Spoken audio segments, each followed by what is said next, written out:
Hello everyone, welcome to Brain Shocks. मेरा नाम रजत है और इस वीडियो सीरीज में हम कर रहे हैं गेट इंजीनियरिंग मैथ्स के previous year questions all branches. हर वीडियो में हम 5 क्वेश्चंस करते हैं। फिलहाल हमारा टॉपिक चल रहा है system of linear equations.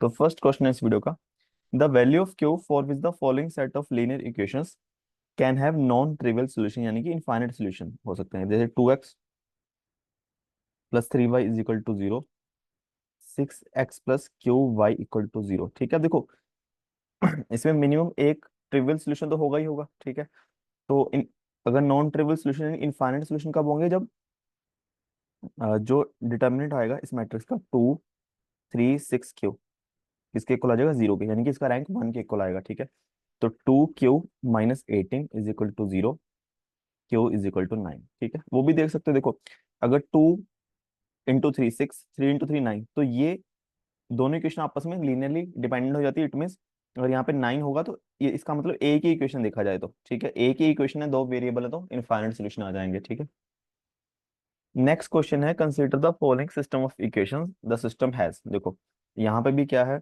Unique solution. No solution तो पॉसिबल नहीं है ना, क्योंकि होमोजेनियस है, तो एक सोल्यूशन तो होगा ही होगा। ठीक है, 5 सोल्यूशन भी पॉसिबल नहीं है। अब तो यूनिक या इनफाइनाइट, अगर तीनों इक्वेशन आपस में लीनियरली इंडिपेंडेंट हो, यानी कि इसका डिटर्मिनेंट जो है 2 1 1 0, 1 - 1 1 1 0।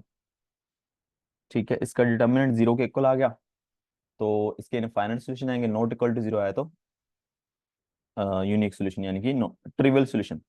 तो इसका क्या आएगा, 2 1 - 0 - 1 यानी +1 हो जाएगा। +1 इस कॉलम से एक्सपेंड किया है। ठीक है, तो 1 आ गया, 1 आ गया, तो -1 - 1। तो अगर 2 - 2 इक्वल टू 0, रैंक 0 आ गया ना, सॉरी, डिटर्मिनेंट 0 आ गया, रैंक यानी कि 3 नहीं है। ठीक है, तो इसके आएंगे इनफाइनाइट सोल्यूशन। अब हम देखेंगे, देखो आप इक्वेशन अगर हम इक्वेशन 1 और 2 को ऐड करें, देखो 2x1 + x2 + x2 2x3 - x3 0, तो 0। ठीक है, तो अगर देखा जाए इसी से इन दोनों को ऐड करके ही थर्ड इक्वेशन बन रही है। ठीक है, अगर हम 2 से कॉमन निकालें तो बेसिकली इनमें से एक इक्वेशन बाकी दो के कॉम्बिनेशन से बनी है, तो इसका कोई मतलब नहीं है। तो इन दोनों इक्वेशन को देख के हमें पता चल रहा है कि 3 वेरिएबल है, दो इक्वेशन है, तो इनफाइनाइट सोल्यूशन ही होंगे। ठीक है, नेक्स्ट क्वेश्चन है, system of equations x plus y plus z is equal to 6, x plus 4y plus 6z is equal 20, x plus 4y plus l z is equal to m has no solution for value of and l and m. देखो 620, अगर यहाँ पे L की value 6 हो जाए, ठीक है, यहाँ पे मान लो 6 है, और यहाँ पे तो ये और ये सेम हो गया। अब ये 4x + 4y + 6z कह रहा है 20 हो जाए। यहाँ पे अगर x + 4y + 6z कहेगी, यहाँ m की जगह 20 ना हो, कुछ और हो, तो इसका कोई भी सोल्यूशन नहीं आएगा ना।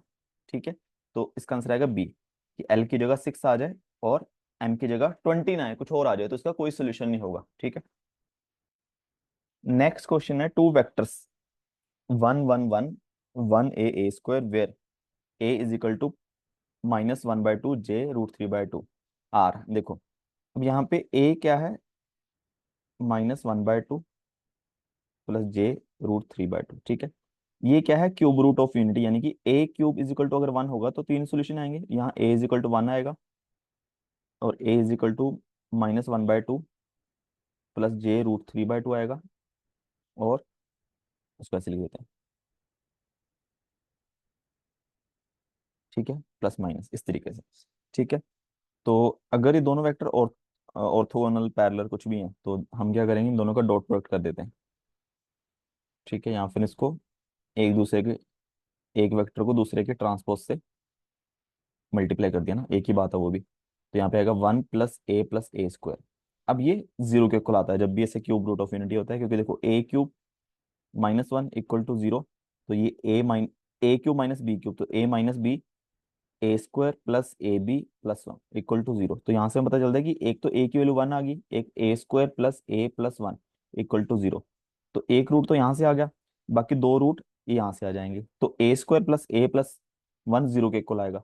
ठीक है, तो इन दोनों का प्रोडक्ट जो आएगा वो 0 के इक्वल आ गया। ठीक है, तो ये क्या हो गया, ऑर्थोगोनल हो गए। अब ऑर्थो नॉर्मल होता है जब दो वेक्टर आपस में ऑर्थोगोनल है और दोनों यूनिट वेक्टर हैं, तो वो ऑर्थोनॉर्मल हो गए। तो अब हमें साफ साफ दिख रहा है ये यूनिट नॉर्मल वेक्टर तो नहीं है। ठीक है, इसका आएगा ऑप्शन बी। लास्ट क्वेश्चन है इस वीडियो का। Matrix A is decompose into a product of lower triangular matrix L and upper triangular matrix U. The properly decomposed L and U matrix respectively are. या तो आप option से try कर लो, नहीं तो एक बार ये हो सकता है कि एल जो होगा ए बी सी जीरो और यू के डायगोनल एलिमेंट वन ले लेते हैं, ठीक है। या तो आप इन दोनों को मल्टीप्लाई कर लो एल यू, तो A B C zero one D zero one, ठीक है। तो यहाँ से क्या आ जाएगा, पहले तो ए आ जाएगा, फिर ए डी आ गया, फिर बी आ गया, फिर बी डी प्लस सी आ गया, ठीक है। अभी किसके इक्वल आना चाहिए, two one four minus one, ठीक है। तो यहाँ से एक तो ए आ गया टू, बी आ गया फोर, ठीक है। और ए डी वन के इक्वल यानी डी की वैल्यू आ गई वन बाय टू। और बी डी यानी कि two plus C is equal to minus one, C is equal to minus three, ठीक है।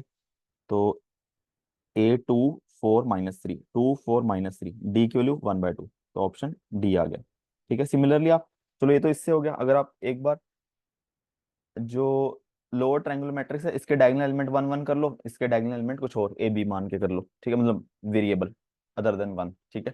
तो दोनों से ट्राई कर सकते हो। बाकी नहीं तो फिर सीधा मल्टीप्लाई करके देखो। इन दोनों का मल्टीप्लाई करेंगे तो वन आएगा, वन इंटू वन, बट हमें टू चाहिए, तो ये ऑप्शन खत्म हो गया। सेकंड में देखेंगे टू इंटू वन, ठीक है, टू आ जाएगा। टू इंटू वन, तो यहाँ पे टू आना चाहिए, तो ये भी गलत हो गया। यहाँ पे चेक करेंगे टू इंटू वन, टू आ गया, ठीक है। इन दोनों को मल्टीप्लाई करेंगे वन आ जाएगा, ठीक है। इन दोनों करेंगे तो चार दूनी आठ आएगा, जो कि पॉसिबल नहीं है, तो ये भी गलत हो गया, ठीक है। तो जरूरी नहीं कि आपको ये आता ही हो, आप ऑप्शन से भी ट्राई कर सकते हो, ठीक है।